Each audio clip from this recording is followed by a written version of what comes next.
শহরে নিরাপত্তা নিয়ে বারবার প্রশ্ন উঠছে। এবার খাস কলকাতায় বেপরোয়া দুষ্কৃতীরাজ। ঢাকুরিয়ায় ঘটেছে যে ঘটনা, যেখানে পথচারী মহিলাকে রাস্তায় দাঁড় করিয়ে হুমকি দিয়ে হাড় ছিনতাইয়ের ঘটনা, যেখানে অভিযুক্ত বাইক আরোহী 3 জন দুষ্কৃতী। পুলিশের ওপর ভরসা নেই বলছেন মহিলা ও তার স্বামী।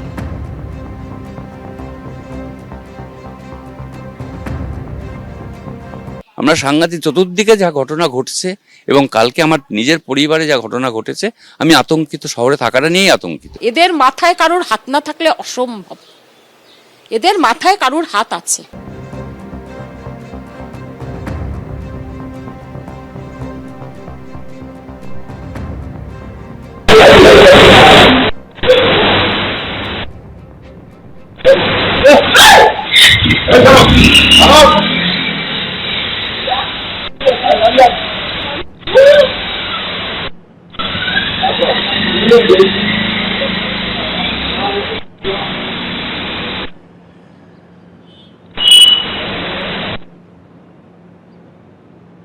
সেই আর্তচিৎকার শুনতে পাচ্ছেন আপনারা। মহিলার হাড় ছিনতাইয়ের অভিযোগ উঠেছে।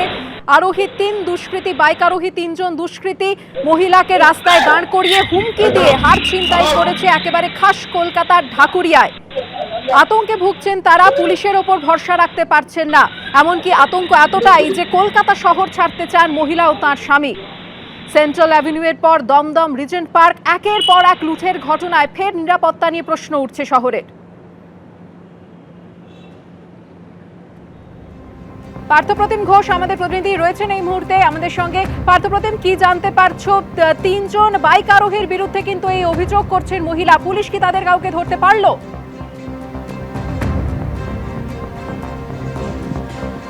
দেখো, এখনো পর্যন্ত যে বিষয় জানতে পারছি, কাউকে গ্রেপ্তার করা যায়নি। গত শনিবার দিনে ঘটনাটি ঘটলো। কালকে ইতিমধ্যে গড়ফা থানার পুলিশ, পাশাপাশি লালবাজারের গোয়েন্দারা তারাও আসেন, কথা বলেন এবং সিসি ক্যামেরা ফুটেজও যেটা দেখা যাচ্ছে সেটা হচ্ছে যে এই যে গোটা ঘটনার সময় যে যখন হাড় ছিনতাই হচ্ছে বা একেবারে চোখ রাঙিয়ে কথা বলছে, সেটাও সিসি ক্যামেরাতে অনেকটা ধরা পড়েছে। আপনার সঙ্গে কথা বলবো। পুলিশ আপনার সঙ্গে গতকালকে যোগাযোগ করেছে, এসেছিল পুলিশ। পুলিশ তো বললেন যে আমরা একটু দেরি করে ফেলেছি, সমস্ত মিডিয়া চ্যানেলগুলোতে দেখাচ্ছে, তারা সচেতন হয়ে যাচ্ছে, কারণ যেহেতু তারাও দেখতে পাচ্ছে, তাদের কাছেও খবর চলে যাবে, সেই জন্য তারাও একটু সচেতন হয়ে গেছে। যদি কালকে আসতেন তাহলে ব্যাপারটা আরও ভালো হতো। উনারা দেখছেন, এটুকুই তারা আশা দিয়েছেন। আশ্বাস পেলাম, মনের থেকে পাইনি, ভরসা নেই। পর সমস্ত যে ঘটনাগুলো, সব থেকে ঘটনা তো আমি কালকেও বলেছি যে অভয়াকাণ্ড। এটা মানুষের মনে একবার দাগ কাটা। যাদের যেই পরিবারের একটিমাত্র সন্তান, তারা এত কষ্ট করে এই জায়গাটায় মেয়েটাকে এনেছিল, আজকে 6-7 মাসে যা পরিস্থিতি দাঁড়ালো, প্রত্যেকটি আসামি তারা বাইরে, তারা ঘুরছে। যে কি হলো বিচার, কি হলো ব্যবস্থা, প্রত্যেকটা ঘটনার সব কিছু আমাদের পুলিশের জানার কথা। সব কিছু ডে 1 থেকে কিভাবে মেয়েটিকে নিয়ে গেল, কিভাবে তার মা বাবার যে ঘটনাটা আপনি বলছেন যে কলকাতা শহরে থাকাটা ক্ষেত্রে আপনি বলছেন নিরাপত্তা নিয়ে আপনি প্রশ্ন তুলছেন, আপনি নিরাপত্তাহীনতায় ভুগছেন একেবারে। সেক্ষেত্রে এইখানে তো আপনার তো দীর্ঘদিনের শহর এটা। হ্যাঁ, দীর্ঘদিনের আমার এখানে জন্মকর্ম সব বলছি না, নতুন করে চিনতে হচ্ছে, শহরটাকে নতুন করে চিনতে হচ্ছে।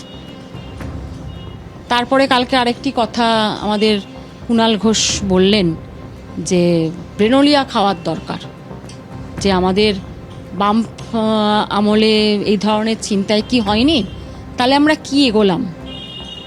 তখনকার টেকনোলজি এখনকার টেকনোলজি আকাশ পাতাল পার্থক্য। তখন আমাদের হাতে স্মার্টফোন ছিল না, তখন সিসিটিভি ক্যামেরা ছিল না, তাহলে আমরা কি এগোলাম। আর নিজে এই ধরনের কথাবার্তাগুলো বলেন প্রতিদিন। সুস্থ বাঙালিরা প্রত্যেকেই ওনাকে সকাল থেকে রাত পর্যন্ত গালিগালাজ করে। আপনার যে ঘটনা, সেই ঘটনার পরবর্তীকালে আপনি যে বলছেন যে পরপর যে কয়েকটা ঘটনা ঘটছে, তার উপর ভিত্তি করেই এখন পুলিশ প্রশাসনের কাছে কি কি আবেদন, আপনার কি আবেদন কালকে করেছে? আবেদন হচ্ছে পশ্চিমবঙ্গ বা কলকাতা যাতে সুরক্ষিত থাকে, মানুষ যেন সুস্থভাবে শান্তিভাবে বাঁচে, জীবনযাপনটা যাতে সুস্থভাবে হয়। এটাই একমাত্র দাবি। আপনারা বলছেন অন্য রাজ্যে চলে যাওয়ার পরিকল্পনা। হ্যাঁ, সেটাই তো ভাবছি না, কারণ পরিস্থিতি দিনকে দিন ভীষণভাবে খারাপ হচ্ছে, ভীষণ। মানে রাত্রে ঘুমোতে যেতে গেলেও এখন চিন্তা করতে হয়, গেট থেকে বাইরে বেরবো তখনও ভাবতে হচ্ছে যে কি নিরাপত্তা, কিচ্ছু নেই, নিরাপত্তা কিচ্ছু নেই। আপনার ছেলে ভিন রাজ্যে থাকেন এবং সেক্ষেত্রে আপনার স্বামী স্ত্রী মানে এখন কি চিন্তা ভাবনা করছেন? এখন দেখুন, কথা হচ্ছে যে ভাবলেই তো সঙ্গে সঙ্গে হয় না, এখানে বাড়ি ঘর সব কিছু রয়েছে, সব কিছুই আমাদের এখানে।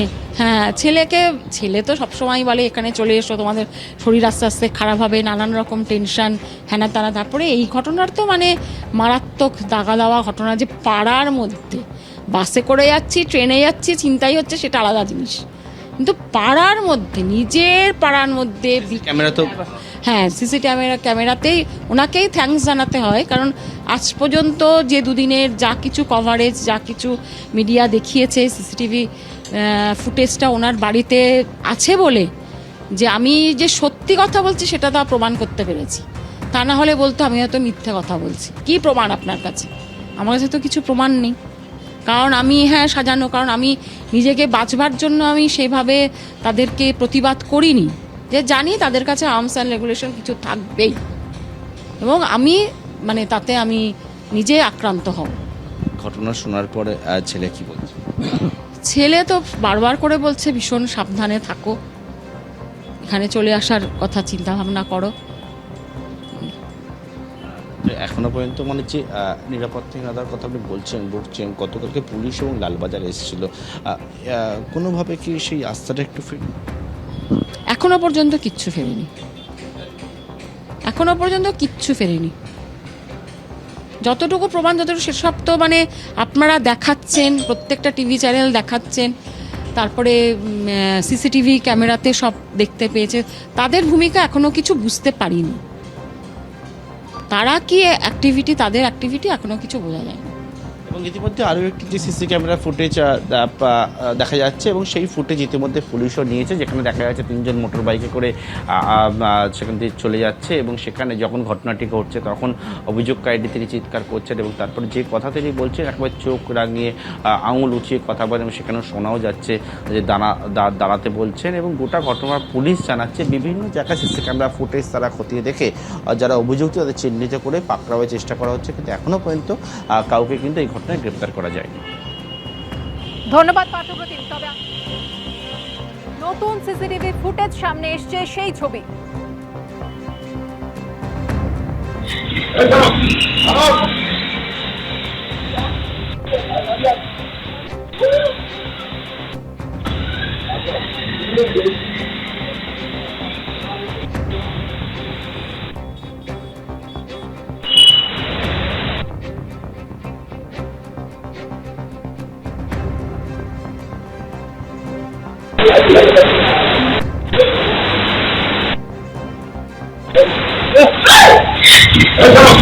Hello.